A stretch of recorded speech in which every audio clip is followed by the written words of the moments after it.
Assalamualaikum warahmatullahi wabarakatuh. Perkenalkan, kami dari kelompok 1 ingin menyampaikan presentasi tentang agama dan manusia. Dengan saya, Ariski Andri Yusaldi, dengan NIM 2401092019. Dan saya Sandi Kurnia Ilahi dengan NIM 2401093013.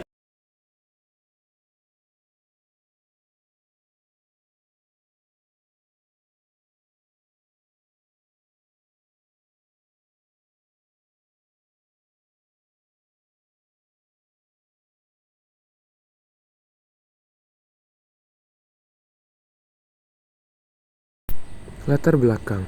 Manusia dalam kehidupan mengalami berbagai tantangan dan masalah. Untuk menghadapi tantangan dan masalah itu, manusia membutuhkan agama. Ajaran agama merupakan hal yang penting bagi banyak orang. Selain dijadikan pedoman hidup, agama dapat memberikan solusi dalam menyelesaikan masalah. Manusia membutuhkan agama bukan hanya untuk menyelesaikan masalah hidup, namun di sisi lain menurut Jung dalam Muhammadin 2013, sebenarnya manusia akan agama karena dalam diri manusia memiliki bakat sejak lahir. Individu yang memiliki agama cenderung memiliki kepercayaan tentang kehidupan selanjutnya. Manusia menurut ilmu pengetahuan. Dalam ilmu pengetahuan, manusia dikenal dengan istilah Homo sapiens, adalah spesies primata yang termasuk dalam keluarga Homidae yang mencakup kera besar seperti gorila, simpanse, dan orangutan. Manusia dikenal karena kemampuan kognitifnya yang tinggi, seperti abstrak, bahasa, dan kemampuan untuk menciptakan serta menggunakan alat-alat kompleks. Evolusi manusia berasal dari nenek moyang bersama dengan primata lainnya dan telah melalui proses evolusi yang panjang, termasuk evolusi fisik, perkembangan budaya. Secara biologi, manusia memiliki 23 pasang kromosom. Genom menunjukkan kesamaan genetik yang signifikan dengan primata lainnya, dan manusia memiliki kemampuan bahasa yang kompleks. Beberapa penelitian tentang manusia, diantaranya antropologi, yaitu mempelajari evolusi manusia, kebudayaan, dan variasi sosial. Selanjutnya yaitu arkeologi, menggali situs-situs sejarah untuk memahami kehidupan di masa lalu.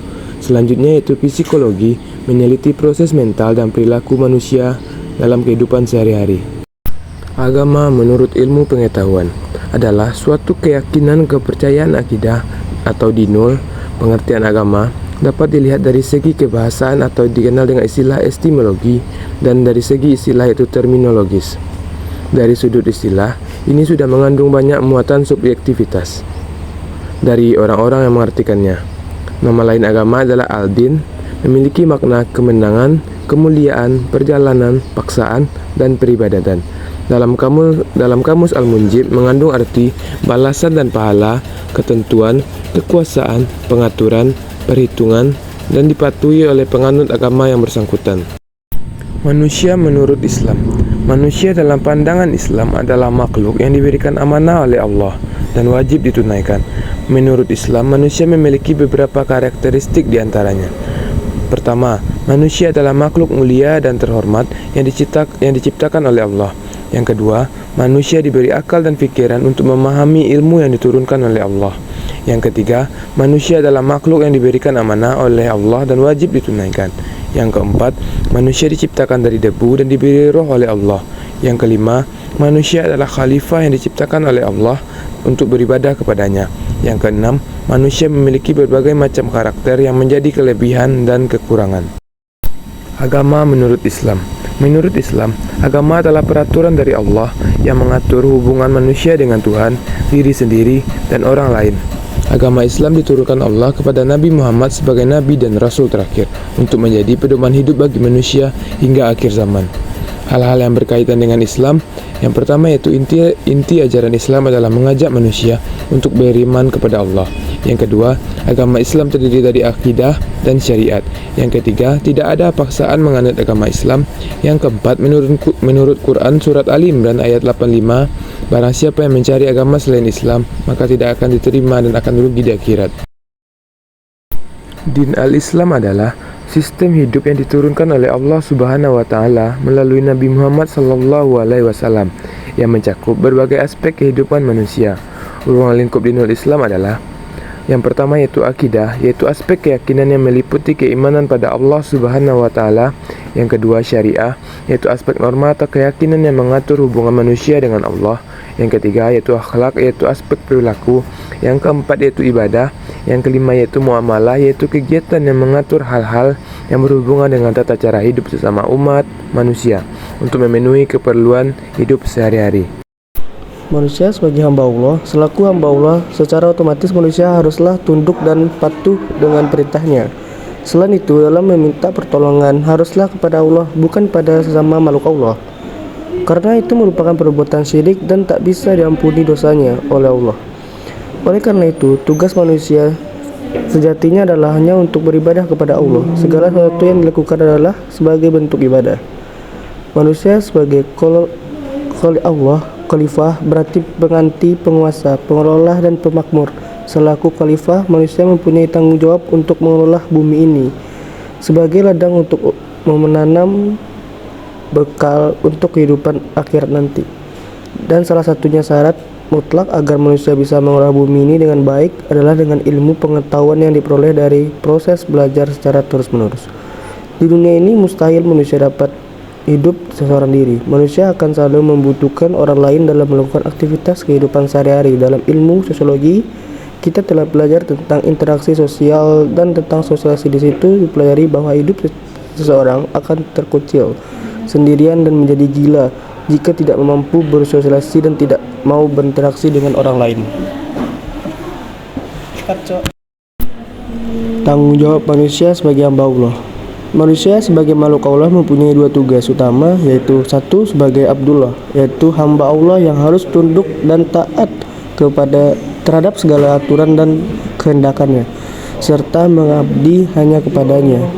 Tugas manusia sebagai khalifah Allah di muka bumi antara lain menyangkut tugas mewujudkan kemakmuran di muka bumi, Quran Surat Hud 61, serta mewujudkan keselamatan dan kebahagiaan hidup di muka bumi, Quran Surat Al-Maidah 16, dengan cara beriman dan beramal saleh, Quran Surat Al-Ra'd 29, bekerja sama dalam menegakkan kebenaran dan bekerja sama dalam menegakkan kesabaran, Quran Surat Al-Ans 1-3.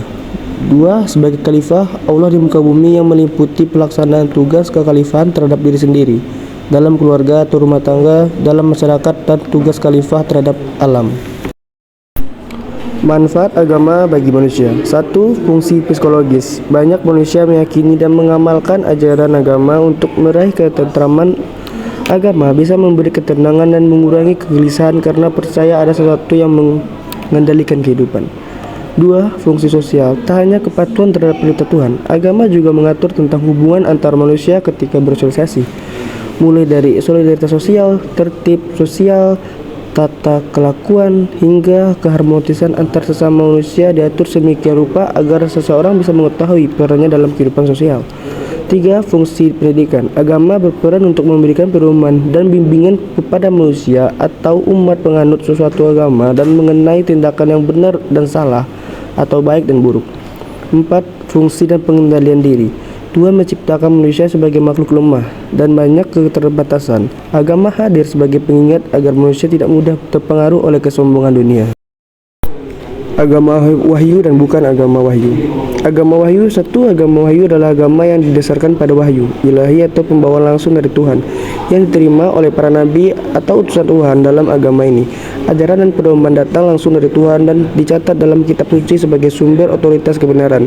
Ciri khas agama wahyu meliputi berasal dari wahyu ilahi yang disampaikan kepada para nabi atau utusan Tuhan, mengikuti kitab suci yang menjadi sumber ajaran dan pedoman hidup, biasanya memiliki keyakinan monoteistik atau percaya pada satu Tuhan. 2. Agama non-wahyu. Agama non-wahyu sebaliknya adalah agama yang tidak didasarkan pada wahyu ilahi, melainkan pada ajaran filsafat, tradisi atau aspek-aspek spiritual yang berkembang di dalam masyarakat atau budaya tertentu.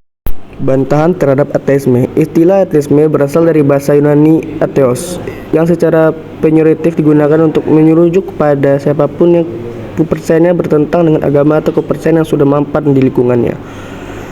Dengan menyebarnya pemikiran bebas, spesiesisme, ilmiah, dan kritik terhadap agama, istilah ateis mulai dispesifikasikan untuk merujuk pada mereka yang tidak percaya kepada Tuhan.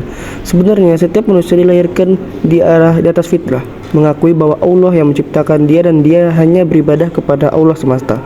Akan tetapi, ada saja manusia yang terkena tipu daya setan, bahkan sampai tingkatan tidak meyakini adanya Allah Sang Pencipta. Ini yang dikenal dengan istilah ateis, yaitu orang yang tidak percaya akan adanya Tuhan. Toleransi kehidupan beragama. Toleransi umat beragama adalah sikap saling menghormati, menerima, dan menghargai perbedaan agama antara individu atau kelompok. Ini melibatkan pengakuan terhadap hak seseorang untuk menjalankan keyakinan agama sendiri tanpa intervensi atau diskriminasi dari pihak lain.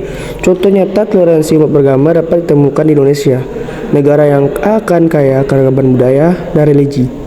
Salah satu contoh adalah perayaan Hari Raya Idul Fitri oleh umat Islam. Pada saat ini, umat Muslim membuka pintu rumah mereka bagi tetangga non-Muslim untuk merayakan bersama-sama. Mereka memberikan maaf kepada sesama manusia tanpa memandang latar belakang kepercayaan agamanya. Selain itu, ada juga cara-cara interfaith dialog antar agama yang diadakan secara rutin di beberapa tempat seperti universitas dan lembaga sosial. Acara ini memungkinkan para pemeluk agama dan berbagai percayaan untuk bertemu dan berdiskusi tentang keyakinan mereka dengan rasa saling menghormati dan empati.